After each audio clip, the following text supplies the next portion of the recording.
estamos aqui com a Rafaela, uma mulher de força e garra, que vai contar um pouco da história dela pra gente. Vamos conhecer essa mulher tão empoderada. Rafaela, como foi sua infância e adolescência? Olá, Camila, tudo bem? É um prazer estar aqui com Gaviões. Prazer. Fico muito honrada de estar aqui com vocês. Eu sou Rafaela Moraes, sou aqui de São Sebastião, sou assentada da Reforma Agrária, lá do assentamento 1º de Julho. Sou formada em agroecologia, né? E para falar um pouco sobre a minha infância, sobre mim, eu venho como da maioria das mulheres da periferia, né? De mãe doméstica, que veio lá do Maranhão. Na minha vinda para cá foi bem difícil, porque eu vim de um processo de abandono, né? A minha mãe, ela precisou vir para Brasília, fugida inclusive, né? Por conta da violência doméstica que ela sofria pelo meu pai. Veio tentar a vida para depois nos buscar. Mas para a criança, né, ela não vai entender que a mãe veio para buscar uma melhor qualidade de vida para os filhos, né? E eu fiquei com esse sentimento de perda, com o sentimento de abandono, que até hoje eu trato na terapia, né? Trato na vida do dia a dia. Mas eu entendo o contexto social que ela estava inserida naquela época. E hoje, assim, 2 anos depois ela nos buscou, mas foi uma vida bem complicada, tanto escolar, né? Eu ainda não me reconhecia como uma mulher, como uma criança negra, né? De cabelo crespo, afro, ainda era um tabu, uma dificuldade mesmo de me relacionar tanto comigo mesmo quanto com as pessoas, questão do racismo dentro da escola, né? Então, eu considero que estou curada, né? Mas entendo todo o processo que passei e por isso que hoje eu faço muitas coisas para que isso não aconteça, inclusive com a minha filha, né? É uma criança de 4 anos, negra, então eu busco sempre manter os meus olhos atentos em relação a essas questões, né? Tanto a violência doméstica quanto a questão do racial. Essa questão racial, ela foi um desafio impactante na sua vida, na infância e na adolescência, e como que você se posicionava em questão a isso? Olha, para mim, hoje é muito bem resolvido, mas eu tive que passar por alguns processos, né? Na adolescência que eu fui me encontrar, né?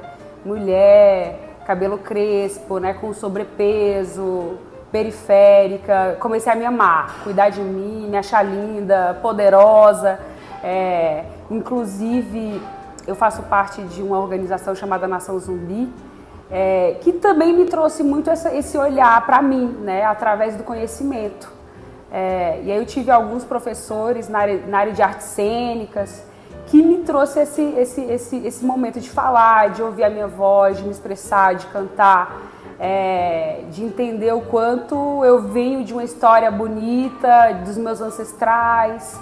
E isso me empodera muito, a mim e a minha família, é o que eu levo para minha filha, para os meus sobrinhos, né? De se amar como se de se amar com a cor da pele que a gente tem.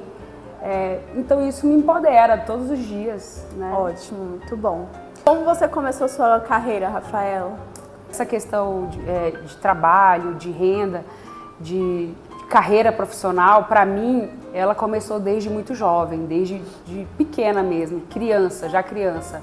Porque tinha que ajudar a colaborar com a minha avó na época, né? Posteriormente vim para Brasília e precisei focar nos estudos mesmo. A minha mãe sempre foi uma mãe que a única coisa que ela podia nos dar era o estudo, né? Comida na mesa e o estudo. Então minha mãe sempre se esforçou para que nós tivéssemos uma qualidade mínima no estudo, mesmo que fosse público, né? Mas quando você chega na adolescência, há a necessidade de ter que trabalhar para ajudar também. Então eu terminei os meus estudos com 24 anos. Foi bem sofrido, porque eu tinha que conciliar os estudos, eu falo o ensino médio, né? Tive que conciliar trabalho e o estudo. Então, para mim, fiquei ali sempre na corda bamba ali de não parar os estudos, mas ter que trabalhar.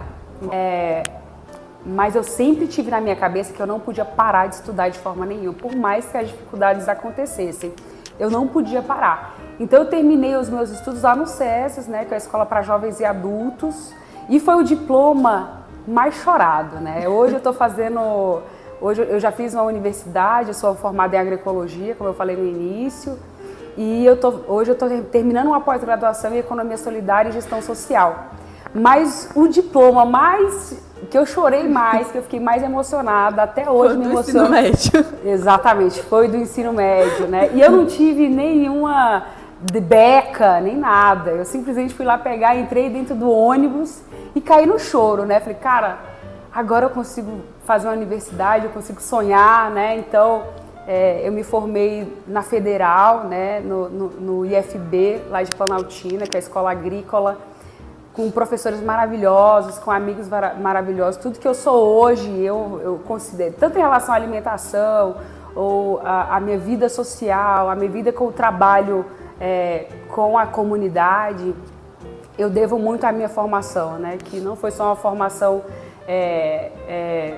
de diploma, né? Mas foi uma formação política, uma formação social, né? Então foi uma forma de crescer muito positiva.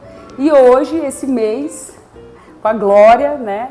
Eu vou me formar numa pós e aí mestrado, doutorado, dentro de tantas dificuldades que as mulheres, né, passam, e comigo não foi diferente, né? De ter que bancar as coisas, de ter que se virar, de encontrar inúmeros desafios, de trabalhar em vários trabalhos. A cor da pele e o cabelo crespo nos denuncia, né? Então, sempre é tudo mais difícil. Eu falo que eu arrombei portas, né?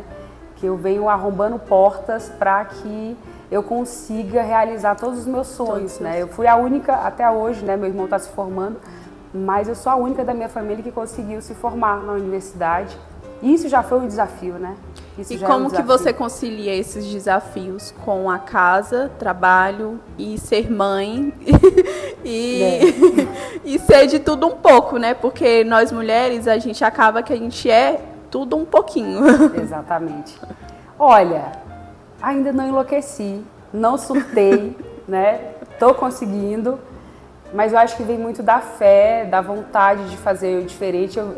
Eu sinto que eu vim com um propósito aqui na Terra, né? Então eu medito muito isso, eu medito na minha cabeça, eu sempre tô com pensamentos positivos, com intenções positivas, tanto para a minha vida quanto para a vida do próximo.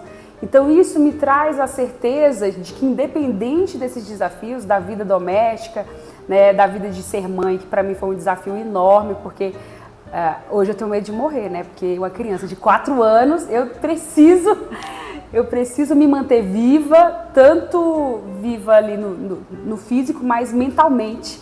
Eu preciso estar plena, né? Que é o principal de tudo. Para criar essa criança, para trazer ela para um mundo melhor, para proteger ela. A minha vida é assim, a minha agenda, ela já está lotada até, acho que pelo menos outubro, ela já está fechada. Cheia. Ela já está fechada. Que bom. E como você enxerga o seu papel de mulher na sociedade hoje? O nosso papel é fazer a diferença comunitária, a diferença no nosso lar, mas principalmente nos fortalecer enquanto mulher, nos amar, entender que nós somos mais, que nós geramos vida, né? Essa terra, ela não é o que é se não for você nascer pelo útero, né? Pelo feminino. Então, eu falo que o sagrado feminino me encanta, né? Então, eu sigo fortalecida, eu sigo bem, eu sigo com as minhas, e fazendo por elas e fazendo por mim. Eu faço pela minha comunidade, faço pela minha sociedade. Olha, eu trabalho com movimentos sociais, com grupos de mulheres, né? A gente trabalha desde manualidades, economia solidária, agroecologia, os quintais e jardins produtivos. E elas falam que sempre é uma terapia, né? Elas estão indo para o momento de terapia delas, e é o meu também.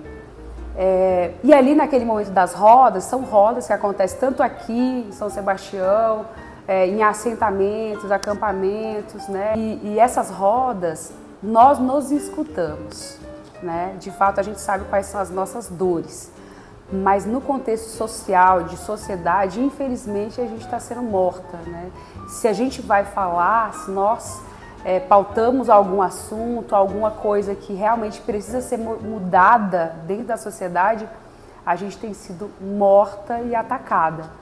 Então, infelizmente, nós não somos ouvidas da forma que deveríamos ser ouvidas, né? Então, cabe também a nós gerarmos homens, né, nesse mundo patriarcal, nesse mundo que é machista. Cabe nós também esse papel de criarmos seres humanos do sexo masculino, homens, que realmente sejam sensíveis às nossas causas, né? E principalmente que nós elejamos mais mulheres, que mais mulheres estejam no poder, estejam no comando de ações. Então, Rafaela, eu gostaria de agradecer, né, por você ter vindo aqui contar a sua história, que com certeza é inspiração para outras mulheres. Obrigada. E queria encerrar essa nossa conversa com chave de ouro, você deixando uma frase que vai inspirar outras mulheres também. Olha, pensando aqui, eu acredito que é quando uma mulher reconhece a sua força, ela não anda sozinha, né? Ela anda com um coletivo fazendo a diferença. Ela anda libertando outras de nós.